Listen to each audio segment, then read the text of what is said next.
دوسرا بڑا امپورٹنٹ سوال یہ ہے کہ روح کس طرح سے قبض کی جاتی ہے، مومن کی کس طرح سے، کافر کی کس طرح سے، پھر اس کی پوری جرنی ہے ایک لمبی حدیث میں کہ وہ 7ویں آسمان تک جاتی ہے، پھر قبر تک کیسے آتی ہے، اور سورہ قیامہ میں شیخ جو ہے کہ ٹانگ کے ساتھ ٹانگ جوڑ دی جاتی ہے، غالباً یہ الفاظ ہیں، تو وہ کیا ہے موت کے یہ ٹائم؟ تو والتفت الساق بالساق، اچھا، یہ جو موت کے ٹائم کفن موت کے جب وقت باندھ رہے ہو؟ موت کے وقت جب ویسے بھی جب اگر کوئی نہ بھی باندھے تو جب آدمی کسی کی بھی موت ہو رہی ہوتی ہے تو وہ ٹانگ سے ٹانگ رگڑی جا رہی ہوتی ہے، صحیح صحیح، وہ بھی اس سے مراد ہے، اور جو اس کا باندھ دینا ہے وہ بھی اس سے مراد ہے۔ ٹھیک ہے ٹھیک ہے، تو ایسی کوئی بات نہیں ہے کہ وہاں سے نکالی جاتی ہے روح؟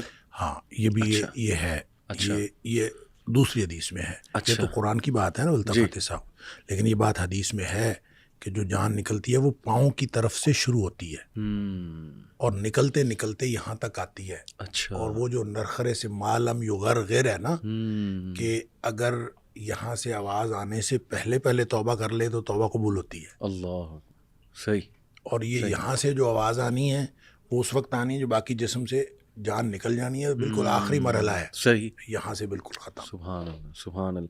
تو پھر مومن کی کیسے کیپچر ہوتی ہے، اور جو ہے منافق یا کافر جو ہے اس کی کیسے؟ اچھا جی، اس کے بارے میں تو ایک حدیث ہے، نبی کریم صلی اللہ علیہ وآلہ وسلم نے فرمایا، اور لمبی حدیث ہے، برا بن عازب رضی اللہ تعالیٰ اس کے راوی ہیں، کہ نبی کریم صلی اللہ علیہ وآلہ وسلم کسی جنازے میں تھے اور قبر کی تیاری میں بھی دیر تھی، تو جیسے سب انتظار میں بیٹھ جاتے ہیں، تو نبی پاک صلی اللہ علیہ وسلم نیچے بیٹھ گئے، ٹھیک، آپ کے ہاتھ میں ایک چھڑی تھی، صحیح، اور آپ زمین میں جیسے آدمی کچھ سوچ رہا ہوتا ہے تو ساتھ ساتھ ایسے ہی، تو پھر آپ نے اس موقع پر ایک بات ارشاد فرمائی، اچھا، پھر آپ نے دونوں کیفیتوں کو الگ الگ بتایا۔ آپ نے فرمایا جب مومن کی روح نکلتی ہے تو فرشتے آتے ہیں، ملک الموت جنت سے کفن لے کے آتے ہیں، صحیح، اور وہ جیسے میں نے پہلے بھی عرض کیا کہ وہ آ کے فرشتے سارے اپنی اپنی ڈیوٹیاں لگ جاتی ہیں، اور پھر وہ اس کے کان میں آ کے کہتا ہے ایتھا النفس الطیبہ،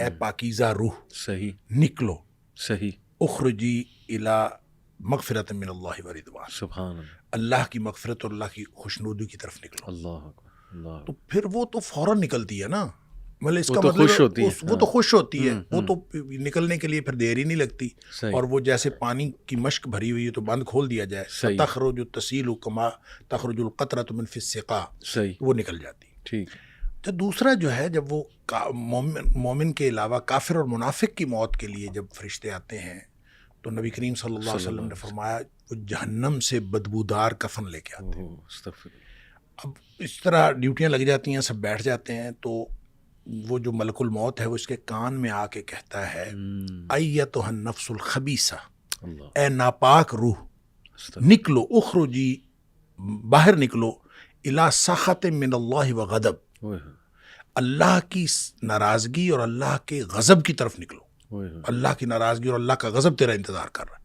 آپ اندازہ کریں جس کو یہ کہا جائے اور ادھر دنیا میں پڑے ہوئے اس کو یہ خبر مل جائے کہ اللہ کی ناراضگی اور اللہ کا غصہ میرا انتظار کر رہا ہے، تو وہ کیوں نکلے گی؟ جی ہاں، جی ہاں، پھر نبی پاک صلی اللہ علیہ وسلم فتفرق فی جسدہ، وہ پھر جسم کے اندر چھپتی پھرتی ہے، کبھی ادھر جاتی کبھی ادھر، اس کا مطلب ہے ایک اینٹی ہے نا، بالکل، روح ایک چیز ہے، اس کی بھی ایک پوری سمجھ ہے روح ہاں کی جی، اپنی، وہ بھاگتی پھرتی ہے، فتفرق فی جسدہ، جسم کے اندر بھاگتی پھرتی ہے، باہر نہیں نکلتی، تو پھر فرشتے جو ہیں وہ فینزعہ، وہ پھر اس کو کھینچ کر نکالتے ہیں، اللہ اکبر۔ اور پھر اس کی جو نبی پاک صلی اللہ علیہ وسلم نے مثال بیان فرمائی، کما ینزع الصفود من الصوف المبلول، جس طرح سے گیلی اون ہو اور اس کے اندر گرم سلائی لوہے کی رکھ دی جائے اور پھر اس کو کھینچا جائے ایک طرف، ظاہر روئی وہ اون جو چمٹ جائے گی، تو اس کو ایک طرف سے کھینچیں گے تو وہ تو تار تار ہو جائے گی۔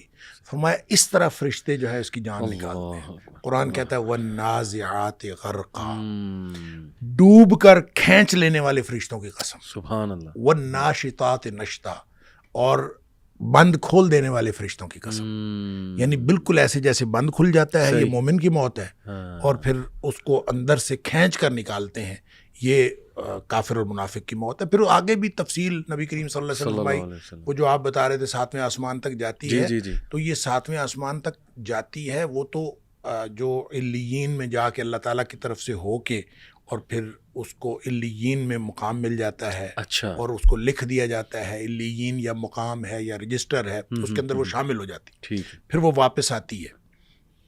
اسی طرح جب منافق کی اور کافر کی روح جاتی ہے تو اس کو بھی فرشتے پکڑ کے لے جاتے آسمان کی طرف ہی ہیں جی, لیکن آسمان کے دروازے ہی نہیں کھولے جاتے. اوہ. اچھا, اس حدیث میں یہ بھی تفصیل ہے کہ ظاہر ہے جب مومن کی موت جنت کے خوشبودار کفن میں ڈالی جاتی ہے تو ہر طرف خوشبو پھیل جاتی ہے. صحیح. اور وہ فرشتہ جب لے کے جا رہا ہوتا ہے اس کی روح کو, سب پوچھتے ہیں کس کی روح ہے, اللہ. کیونکہ خوشبو پھیلی ہوئی ہوتی ہے. صحیح. اور ہر شخص اس کے لیے جو ہے نا وہ دعائیں کر رہا ہوتا ہے, اور ہر شخص خوشی اور مبارکباد کی صدائیں آ رہی ہوتی ہیں. اچھا. دوسری طرف جب وہ کافر کی منافق کی موت وہ جب آتی ہے تو اس کی بدبودار کفن ہوتا ہے اور بدبو پھیل جاتی ہے سارے چار چفیرے ہر عالم. صحیح. جب وہ ہر طرف بدبو پھیلتی ہے تو ہر کوئی جو ہے نا اس کے اوپر لعنت کر رہا ہوتا ہے. پھر وہ لے کے آسمانوں کو چڑھتے ہیں, آسمان کے دروازے ہی نہیں کھولے جاتے. قرآن میں بھی آتا ہے کہ اس کے لیے آسمان کے دروازے نہیں کھولے جاتے. اچھا, اس پر پھر حدیث میں آتا ہے کہ وہ فرشتے پھر اس کو وہاں سے چھوڑ دیتے ہیں. اچھا. وہ پھر گرتی ہے نیچے, یعنی جو جہنم ہے وہ پستی کا استعارہ ہے. صحیح. اور جنت جو ہے وہ اونچائی کا اور بلندی کا. علیین جو ہے وہ بھی بلندی کی بات ہے. سجین کوئی بہت پستی کی بات ہے. جب فرشتے اس کو لے کے جاتے ہیں اور آسمان کے دروازے نہیں کھلتے تو وہ چھوڑ دیا جاتا ہے اس کو. صحیح. اور وہ پھر گرتی ہے نیچے, گہرائیوں میں کہاں جاتی ہے اللہ کو معلوم ہے. اور لیکن اس کو قرآن نے بھی کہا سجین. صحیح. اور نبی کریم صلی اللہ علیہ وسلم فرمایا وہ سجین میں چلی جاتی ہے, یعنی سجین میں اس کا اندراج ہو جاتا ہے کہ یہ سجین میں. ٹھیک ہے. اس کے بعد اس کو کچھ دیر کے لیے واپس لایا جاتا ہے. صحیح. اور پھر وہ قبر کے اندر تدفین جب ہوتی ہے تو پھر اس کے بعد وہ جو سوالات ہیں جو قبر والے ہیں, پھر اس کے بعد قبر کے اندر مومن کی جو کے لیے تو ہر طرف کھل جاتی ہے. جی. قبر تا حد نگاہ کھول دی جاتی ہے. اور صحیح. جیسے نبی کریم صلی اللہ علیہ وسلم کہ قبر جو ہے یا تو یہ جنت کے باغیچوں میں سے ایک باغیچہ ہے, اور حفرت من حفر النار, یا پھر جہنم کے گڑھوں میں سے ایک گڑھا ہے. تو وہ پھر جس کے لیے مومن کے لیے وہ جنت کا باغیچہ بن جاتا ہے, اور اس کے لیے اور پھر وہ اس وقت تک سویا رہتا ہے جس وقت تک آخرت قائم نہیں ہو جاتی. بالکل ٹھیک. شیخ, یہ علیین اور سجین یہ فزیکل پلیسز ہیں یا یہ رجسٹرز جیسے آپ نے کہا کہ دیکھیے دونوں باتیں ممکن ہیں. اچھا. اس لیے کہ اس کو علیین میں درج کیا جاتا ہے, اس کو علیین میں ڈال دیا جاتا ہے, علیین میں شامل کر دیا جاتا ہے. صحیح. ان سب کا ایک ہی مطلب ہو سکتا ہے. صحیح. وہ فزیکل پلیس بھی ہو سکتی ہے. ٹھیک ہے. لیکن اگر وہ فزیکل پلیس ہو تو اس میں ایک بات سمجھنے کی ہے کہ اگر وہ فزیکل پلیس ہے تو وہاں جانے کے بعد پھر واپس تو نہیں نہ آنا. ہاں ہاں ہاں. جنت ایک ایسی جگہ ہے صحیح کہ اس میں داخل ہونے کے بعد اس سے نکلنا نہیں ہے. ٹھیک ہے. یہ جنت کی خصوصیات میں سے خصوصیت ہے صحیح کہ جو جنت میں ایک دفعہ داخل ہو گیا وہ واپس نہیں نکلے گا. ٹھیک. اور اگر علیین جنت کا حصہ ہے تو اس میں داخل ہونے کے بعد کوئی باہر نہیں نکل سکتا. اور چونکہ حدیث میں الفاظ ہیں کہ وہ پھر آتی ہے واپس روح, تو اس کا مطلب یہ ہے کہ علیین کوئی جنتیوں کا رجسٹر ہے. ٹھیک ہے. کوئی ان کی انرولمنٹ کی کوئی بات ہے. صحیح صحیح. اور وہ انرولمنٹ ہو جاتی ہے. ٹھیک ہے. اسی طرح سجین جو ہے وہ کوئی جہنمیوں کی انرولمنٹ کی بات ہے, اور انرولمنٹ وہاں پہ ہو جاتی ہے. ٹھیک ہے. رہ گئی اس کے بعد انہوں نے کہاں رہنا ہے, تو عالم برزخ میں وہ تو قبر ہی ہے. قبر ہی برزخ. قبر ہی برزخ ہے. اور قبر میں یا یہ جنت کے باغیچوں میں سے باغیچہ ہے یا جہنم کے گڑھوں میں سے گڑھا ہے. گویا جس طرح کی اس کی آخرت ہے اسی کی مناسبت سے یہ آخرت کا دیباچہ جو برزخ ہے یہ بھی اسی طرح سے چلتا ہے. جن کو آگے جنت ملنی ہے ان کے لیے آرام ہے برزخ میں, اور جن کو جنت نہیں ملنی اللہ تعالیٰ معاف فرمائے ان کے لیے یہاں بھی اسی طرح کا عذاب ہے. بالکل. تو یہ جو کہا جاتا ہے کہ حدیث ہے, بلکہ صحیح حدیث, کہ شہداء کی روح پرندوں کے جسموں میں ہیں اور وہ جنت کے باغوں میں جا کے جو ہے نا درخت سے پھل کھاتی ہیں, وہ بھی یہ برزخ میں ہے. Of course. اچھا. اس کی وجہ یہ ہے کہ دیکھیں اصل میں جو برزخ ہے نا یہ آخرت اور دنیا کے درمیان ایک پردہ ہے. پردہ ہے. ٹھیک ہے. کتنا لمبا پردہ ہے, ظاہر ہے جب تک حشر قائم نہیں ہوتا تب تک کا یہ پردہ ہے. ٹھیک ہے. تو یہ چند 100 سال ہو یا چند 1000 سال ہو تو اللہ کو معلوم ہے. صحیح. تو آپ کا کیا خیال ہے کہ چند 100 سال یا چند 1000 سال جو جنتی روح ہے وہ کیا قبر کی مٹی کے نیچے رہے گی؟ صحیح صحیح. ایسے تو نہیں ممکن نا. بالکل ٹھیک. تو جنتی روح کو جنت کا سا ویٹنگ روم ملے گا نا. ٹھیک ہے. صحیح. تو وہ جنت کا سا جو ویٹنگ روم ہوگا وہ جنت ہوگی. سبحان اللہ. یعنی ایک ویٹنگ روم کہہ وہ سکتے ہیں. ہاں, اور وہ جنت ہوگی. اور وہ ہر طرف جب تا حد نگاہ قبر کھل گئی تو وہ جنت ہے.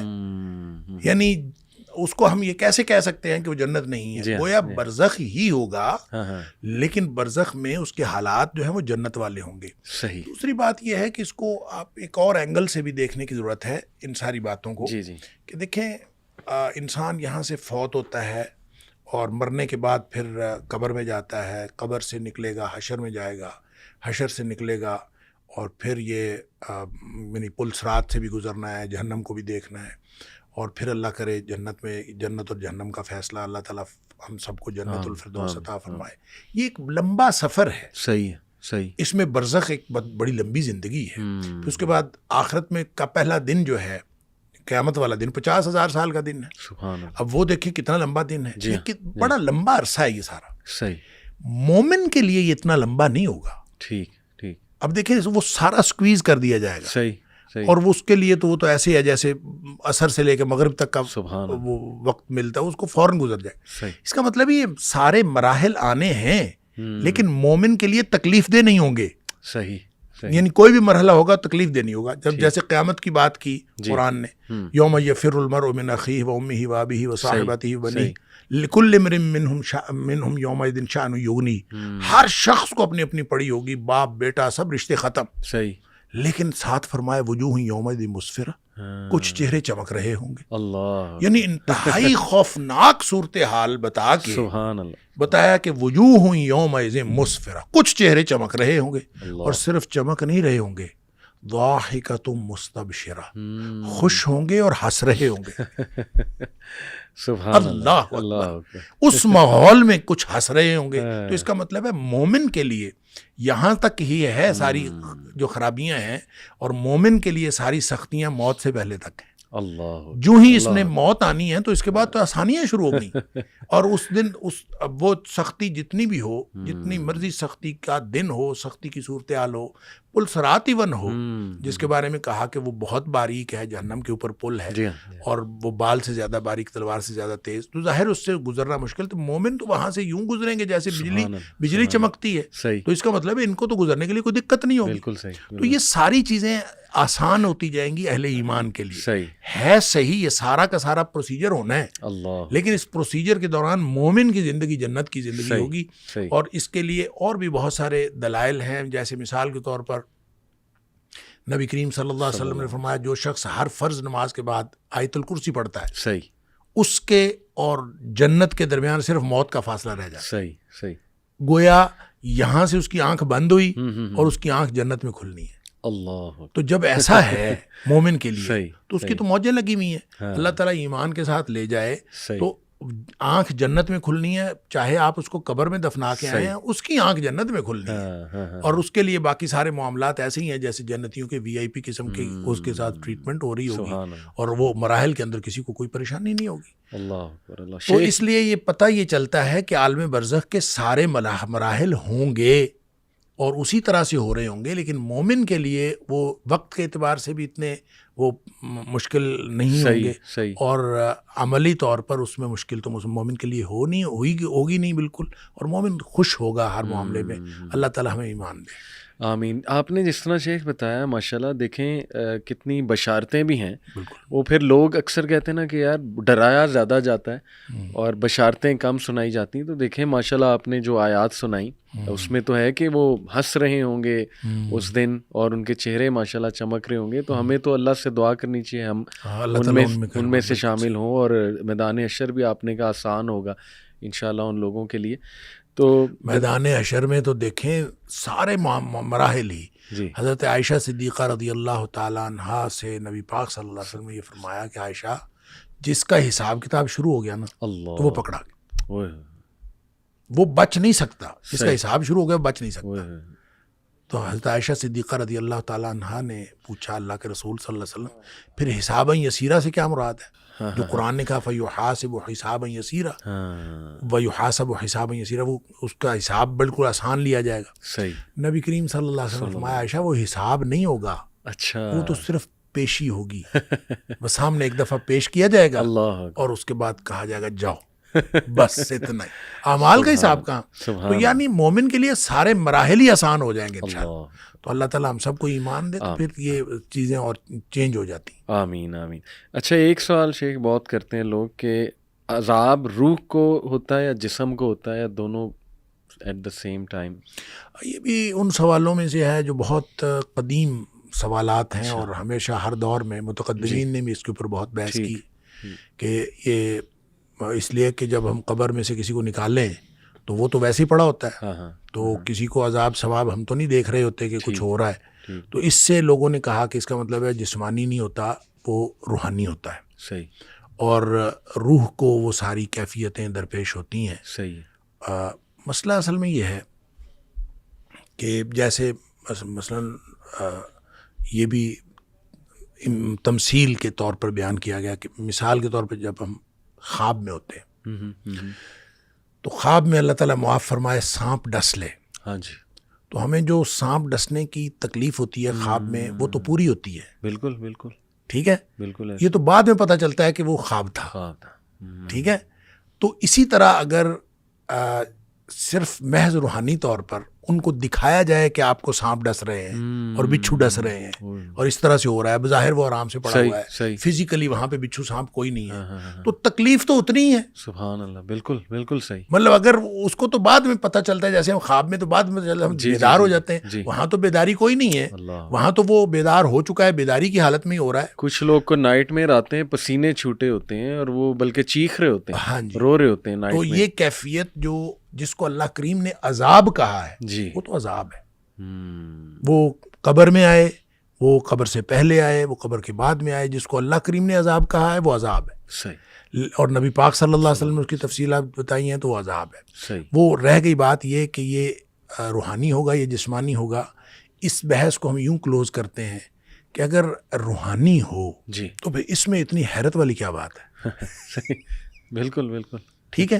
حیرت تو اس وقت ہوتی ہے جب یہ جسمانی ہو. تو سب کو جو اعتراضات ہوتے تھے, جتنے قرآن حکیم کے اندر اللہ کریم نے فرمایا مشرکین اعتراضات کرتے تھے, ان کو تو اعتراض ہی یہ تھا من یحیی العظام وہی رمیم. ٹھیک ہے, یہ ہڈیاں گل سڑ جائیں گی تو کون دوبارہ زندہ کرے گا. اصل مسئلہ تو یہ تھا. بالکل. تو آئدہ متنا وکننا ترابا ذالک رجعٌ بعید, کیا ہم جب مر گئے مٹی ہو گئے دوبارہ اٹھایا جائے گا. اصل جو اعتراض تھا وہ یہ تھا. تو یہ اعتراض ان کا بتاتا ہے کہ قرآن نے جب بار بار ان کے اس اعتراض کا ذکر کیا, اگر یہ کہہ دیا جاتا ہے کہ تمہیں خواب ایسے آئیں گے کہ خواب میں بچھو اور سانپ ڈسیں گے, تو پھر تو اعتراض کی بات ہی نہیں تھی. تو اعتراض بنا ہی اس وقت جب یہ حشر اجساد کی بات ہوئی کہ جسم دوبارہ زندہ ہوں گے اور جسمانی ثواب یا عذاب ہوگا. جنت میں جائے گا تو جسم جائے گا اور جہنم میں جائے گا تو وہ بھی جسم جائے گا. عالم برزخ کے اندر بھی جو عذاب ثواب ہوگا, جو عذاب قبر کے اندر عذاب ثواب ہوگا, وہ سارا کا سارا جسم کو ہوگا. بالکل صحیح, بالکل صحیح. بہت جامع آپ نے بتایا, جزاک اللہ. یہ جو کہا جاتا ہے کہ جب انسان کو نیند آتی ہے اور سو جاتا ہے تو اس کی روح, ظاہر ہے قرآن میں بھی ہے کہ اللہ سبحانہ وتعالیٰ اس کی روح کچھ دیر کے لیے وہ آ جاتی ہے اوپر, تو وہ اگر خواب دیکھتا ہے کسی مرے ہوئے شخص کو تو کیا وہ برزخ میں جا کے روح ملاقات کر رہی ہوتی ہے؟ نہیں, کوئی ضروری نہیں ہوتا. اچھا. دیکھیں دکھایا جانا ہے نا. صحیح. تو دکھایا جانا ایسے بھی ہو سکتا ہے کہ آپ کو وہاں لے جا کے دکھایا جائے. صحیح صحیح. یہ بھی ہو سکتا ہے کہ اس کو وہاں سے لا کے دکھایا جائے, اور یہ بھی ہو سکتا ہے کہ نہ آپ کو لے جایا جائے نہ اس کو لایا جائے, تمثیلی انداز میں آپ کو دکھا دیا جائے. صحیح. تو اللہ تعالیٰ جب ہر چیز پر قادر ہے, ان اللہ علی کل شیء قدیر, تو اس نے دکھا دیا تو وہ اس کے لیے ہمیں یہ بحث کرنے کی ضرورت ہی نہیں ہے کہ ہم وہاں گئے یا وہ یہاں آئے. صحیح صحیح. بحث تو تب ہو جب ہم نے دیکھا نہ ہو. تو ہم نے دیکھا ہے, صحیح, اللہ نے دکھا دیا ہے, بات ختم. صحیح صحیح. اچھا, کچھ لوگ شیخ اعتراض کرتے ہیں قبر کے عذاب پہ. وہ کہتے ہیں پہلی تو بات یہ قرآن سے کہیں ثابت نہیں ہے, دوسرا یہ کہ وہ جو سوال وہ کہتے ہیں کہ آپ لوگوں نے خود نکالے ہوئے ہیں جو سوالات, اس کا بھی قرآن میں کہیں تذکرہ نہیں ہے. عمومی طور پہ وہ لوگ یہی امپریشن لیتے ہیں جی کہ بس ہم مریں گے, اس کے بعد بس قیامت والے دن ہی اٹھائے جائیں گے. اور دلیل وہ اس کی یہ دیتے ہیں کہ دیکھیں قرآن میں یہ الفاظ ہیں کہ جب انہیں اٹھایا جائے گا ایک دم سے تو وہ کہیں گے ہمیں کس چیز نے ہماری نیند سے بیدار کر دیا. اس کا مطلب کہ پیچھے کچھ بھی نہیں ہو رہا تھا. اگر ہو رہا ہوتا تو بڑے بوکھلا کے اٹھتے, تو اس سب کو کیسے ہم ان کا جوابات جو ہیں؟ دیکھیں سب سے پہلی بات تو یہ ہے کہ قرآن سے ثابت ہے یا نہیں ہے جی یہ اتنا میٹر ہی نہیں کرتا. اچھا پہلی تو بات یہ ہے بالکل ٹھیک قرآن سے ثابت ہو یا نبی کریم صلی اللہ علیہ وسلم کی بات سے ثابت ہو، صحیح بات ایک ہے، بالکل ٹھیک دونوں میں کوئی فرق نہیں. صحیح یہ فرق ہم نے بنائے ہوئے ہیں. ہوں دیکھیں قرآن جو کہتے ہیں قرآن سے فائدہ قرآن سے ثابت ہوا، ان سے یہ پوچھیں قرآن کس پہ نازل ہوا تھا، قرآن کہاں آیا تھا؟ صحیح کوئی بنی بنائی کتاب مجھے یا آپ کو مل گئی تھی؟ صحیح قرآن نبی کریم صلی اللہ علیہ وسلم کے قلب اطہر پہ نازل ہوا ہے، صحیح اور نبی کریم صلی اللہ علیہ وسلم کے دل پہ. قرآن کہتا ہے خود نازل بہ الروح الامین علی قلبک لتکون من المنذرین، اے حبیب صلی اللہ علیہ وسلم ہم نے آپ کے دل پر نازل کیا. سبحان اللہ. اچھا اب آپ یہ بتائیں کہ دل کی بات کسی کو دوسرے کو کیسے پتا چلتا ہے؟ بالکل میرے دل میں کیا ہے آپ کو کیسے پتا چلے گا؟ یا میں بولوں گا بالکل یا میں کچھ کروں گا، صحیح کوئی ایسا میں جیسچر دوں گا تو آپ کو پتا چلے گا میرے دل میں کیا ہے. تو نبی کریم صلی اللہ علیہ وسلم جب بولتے ہیں ہاں تو وہ قرآن نہیں ہوتا، وہ حدیث ہوتی ہے. سبحان اللہ. نبی پاک صلی اللہ علیہ وسلم جب بولتے ہیں ما صدر عن النبی من قول او فعل او تقریر، آپ بول لیں تو حدیث ہوتی ہے، آپ کچھ کریں تو حدیث ہوتی ہے، صحیح اور آپ کسی کا عمل برقرار رکھیں تو وہ بھی حدیث ہوتی ہے. صحیح. اچھا اب نبی پاک صلی اللہ علیہ وسلم بول لیں تو وہ حدیث ہوتی ہے. قرآن بتانا ہے آپ نے ہاں ہاں ہاں تو قرآن حدیث نے بتایا ہے. ہاں بالکل بالکل صحیح. نبی پاک صلی اللہ علیہ وسلم کی حدیث سے قرآن ثابت ہوا ہے. ڈیفینیٹلی. لہٰذا جن کو یہ پرابلم ہے نا جی ہاں کہ ہم قرآن کی بات مانیں گے حدیث کی بات نہیں مانیں گے، ان کے لیے یہ ہے کہ قرآن خود ثابت ہوا ہے حدیث سے. بالکل نبی پاک صلی اللہ علیہ وسلم نے فرمایا کہ یہ قرآن ہے. تو یہ آپ دیکھیں ترتیب نزولی میں جو پہلی آیت تھی وہ تو 30ویں پارے میں چلی گئی. کس نے بتایا کہ یہ یہاں آئے گا، یہ یہاں آئے گا، یہ یہاں؟ یہ نبی پاک صلی اللہ علیہ وسلم نے بتایا. یہ ترتیب نبی کریم صلی اللہ علیہ وسلم نے لگوائی. لہٰذا حدیث سے قرآن ثابت ہوتا ہے، ایک بات. دوسری بات یہ ہے کہ حدیث کو حلال و حرام کے حوالے سے اللہ نے قرآن میں اتھارٹی دی ہے نبی کریم صلی اللہ علیہ وسلم. صحیح. سورہ اعراف کی آیت نمبر 157 میں صحیح اللہ تعالیٰ فرماتا ہے وَيُحِلُّ لَهُمُ الطَّيِّبَاتِ وَيُحَرِّمُ عَلَيْهِمُ الْخَبَائِثَ. جہاں نبی پاک صلی اللہ علیہ وسلم کی ڈیوٹیز کی بات کی، آپ کے فرائض کی بات کی، اس میں فرمایا یہ ان کے لیے جو پاکیزہ چیزیں حلال ٹھہراتا ہے اور جو ناپاک چیزیں وہ حرام ٹھہراتا ہے. حلال حرام کا جو اتھارٹی ہے اللہ نے نبی پاک صلی اللہ علیہ وسلم کو دی. صحیح صحیح صحیح. لہٰذا جو مچھلی کھاتے ہیں، میں تو اکثر کہتا ہوں جو مچھلی کھاتے ہیں جی جی وہ پہلے مچھلی کے مردہ حلال ہونے کی دلیل قرآن سے دیں نا، یا مچھلی کھانا چھوڑ دیں یا ذبح کر کے کھایا کریں. قرآن نے کہا حرمت علیکم المیتۃ والدم، جی ہر قسم کا مردار اور ہر قسم کا خون حرام ہے. صحیح صحیح. بات ختم. بات ختم. بالکل. یہ تو مچھلی نبی پاک صلی اللہ علیہ وسلم فرمایا احلت لکم میتتان ودمان، دو خون دو مردار تمہارے لیے حلال ہے. اللہ اکبر. اس میں آپ نے فرمایا الحوت والجراد، جو دو مردار حلال ہیں، ایک مکڑی ہے صحیح پتے کھانے والی، صحیح، اور دوسری جو ہے وہ مچھلی ہے. اچھا تو اس سے جو ہے مچھلی کا مردار حلال ہوا ہے. بالکل. وگرنہ قرآن نے تو کیٹاگوریکلی مردار حرام کیا تھا. جی ہاں جی ہاں. اس کا مطلب یہ ہوا کہ جو بات نبی پاک صلی اللہ علیہ وسلم فرمائے وہ اسی طرح سے حلت و حرمت کا درجہ رکھتی ہے جس طرح قرآن کی بات حلت و صحیح حرمت. صحیح. اسی طرح قرآن نے کہہ دیا ما آتاکم الرسول فخذوہ وما نہاکم عنہ فانتہوا، جو کچھ اللہ کے رسول صلی اللہ علیہ وسلم تمہیں دیں وہ لے لو، اور جو جس سے روکیں رک جاؤ. یہ اتھارٹی ہے نبی پاک صلی اللہ علیہ وسلم کی کہ آپ ہاں کہہ دیں تو وہ بھی قانون بن جاتا ہے، آپ نہ کہہ دیں تو وہ بھی قانون بن جاتا ہے. پہلی تو بات یہ ہے. بالکل. لہٰذا جو کچھ نبی پاک صلی اللہ علیہ وسلم نے فرمایا ہے حدیث کے اندر وہ حجیت کے اعتبار سے اس کے اتنی ہی اہمیت ہے جتنی قرآن میں ہے. ٹھیک ہے. دیکھیں نا حضرت ابن مسعود رضی اللہ تعالیٰ عنہ نے کسی خاتون سے کہا کہ یہ جو جوڑا کرنا ہے حرام ہے. جوڑا یہ جو خواتین اوپر جو بنا لیتی ہیں، تو اس نے کہا حرام ہے. اچھا اللہ نے اس کو حرام کیا. صحیح. تو خاتون آگے سے کہتی ہیں کہ میں نے تو سارا قرآن پڑھا، اس میں تو بالوں کا ذکر ہی نہیں ہے. اچھا تو تم کیسے کہتے ہو حرام؟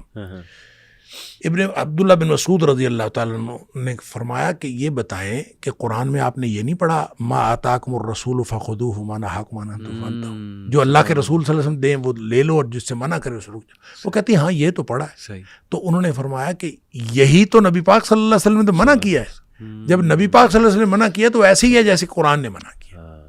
لہٰذا جب عذاب قبر کا ذکر احادیث کے اندر آ گیا تو وہ ایسے ہی ہے جیسے قرآن میں آ گیا، کیونکہ وما ينطق عن الهوى ان هو الا وحی یوحى، نبی پاک صلی اللہ علیہ وسلم کے بارے میں قرآن نے فرمایا ہے کہ آپ اپنی مرضی سے نہیں بولتے، آپ کے اوپر وحی آتی ہے تو بولتے ہیں۔ لہذا نبی پاک صلی اللہ علیہ وسلم جو کچھ فرمایا ہے، عذاب کی باتیں آپ نے، عذاب قبر کی جتنی باتیں بتائی ہیں، وہ ساری کی ساری اسی طرح سے اتھینٹک ہیں جس طرح سے اگر صحیح حدیث ہو، اگر صحیح حدیث ہو تو وہ اسی طرح سے اتھینٹک ہے جس طرح سے قرآن اتھینٹک ہے۔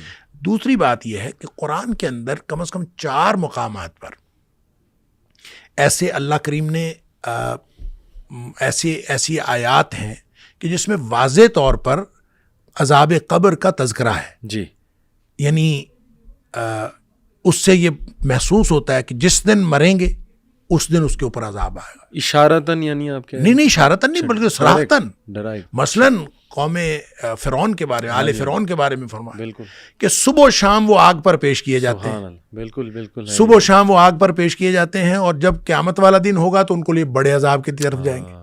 اس کا یہ صبح و شام جو جس عذاب پر پیش کیے جاتے ہیں کہاں ہے یہ میرے خیال سورہ فصلت ہے، یہ سورہ مومن ہے، سورہ غافر جس کو کہتے ہیں، جی جی جی، یہ سورہ غافر ہے۔ اس کے علاوہ سورہ توبہ کے اندر، سورہ انعام کے اندر، سورہ ابراہیم کے اندر کم از کم 4 مقامات قرآن میں ایسے ہیں جس سے اس طرح کے واضح اشارات موجود ہیں جس کو آپ عذاب قبر کہہ سکتے ہیں۔ اب عذاب قبر کا نام لے کے تو قرآن نے نہیں کہا، لیکن وہ عذاب قبر ہی ہے، جب آپ مر کے قبر میں گئے تو عذاب عالم برزخ کی بات۔ بالکل۔ اچھا، اسی طرح جیسے سورہ انعام کے اندر غالباً ہے کہ ان کو جب فرشتے جو ہیں آگے سے بازو پھیلائے ان کو وصول کرتے ہیں اور ان کو کہتے ہیں اخرجوا انفسکم، یہ وہی بات ہے، وہی الفاظ ہیں جو حدیث میں آ رہے ہیں کہ اخرجی، باہر نکلو، تو یہاں اخرجوا انفسکم، اپنی جانوں کو باہر نکالو، یعنی فرشتے یہ کہہ رہے ہوتے ہیں کہ اپنی جانوں کو باہر نکالو، اور اسی دن قرآن کہتا ہے کہ اسی دن ان کو پھر رسوائی کا عذاب ہوتا ہے، اسی دن رسوائی کا عذاب دیا جاتا ہے۔ تو جس دن جان نکلی اسی دن کوئی حشر تھوڑی ہو گیا ہے، عالم آخرت تھوڑی آ گیا، عالم برزخ ہے۔ لہٰذا اس طرح سے قرآن میں 4 مقامات پر سورہ ابراہیم کے اندر، سورہ توبہ کے اندر، سورہ انعام کے اندر اور سورہ غافر کے اندر یہ موجود ہے۔ پڑھنے کے لیے ایک بصیرت ہونی چاہیے، ایک بصارت ہونی